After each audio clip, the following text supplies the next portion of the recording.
వెనకాల నుంచోండి, మీరు కూర్చోండి. వెనకాల నుంచి అందరూ పడతారు చూడండి.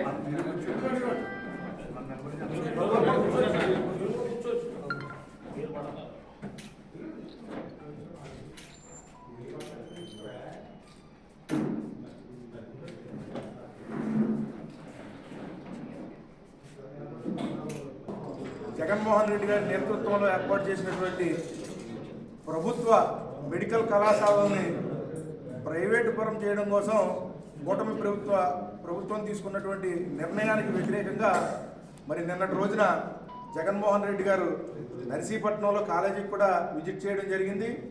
మరి పెద్ద ఎత్తున ప్రజలు కూడా మరి వారి యొక్క సంఘీభావాన్ని జగన్మోహన్ రెడ్డి గారికి అందజేయడం జరిగింది. మరి ఏదైతే ఈ రాష్ట్రంలో జరుగుతున్నటువంటి అన్యాయాన్ని ప్రశ్నించడం కోసమని మరి జగన్మోహన్ రెడ్డి గారి నేతృత్వంలో మరి ఈ రోజున ఒక నిర్ణయం తీసుకోవడం జరిగింది జగన్మోహన్ రెడ్డి గారు.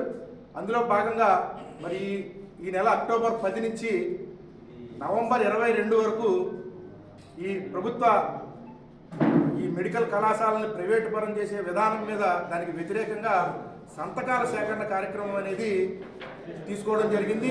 మరి ప్రతి గ్రామంలో కూడా రచ్చబండను ఏర్పాటు చేసి ప్రతి గ్రామం నుంచి కూడా ఈ యొక్క సంతకాల సేకరణ కార్యక్రమం అనేది ఈ రోజున మొదలుపెట్టి వచ్చే నెల 22వ తారీఖు వరకు కూడా ఈ సంతకాల సేకరణ కార్యక్రమం అనేది జరుగుతుంది.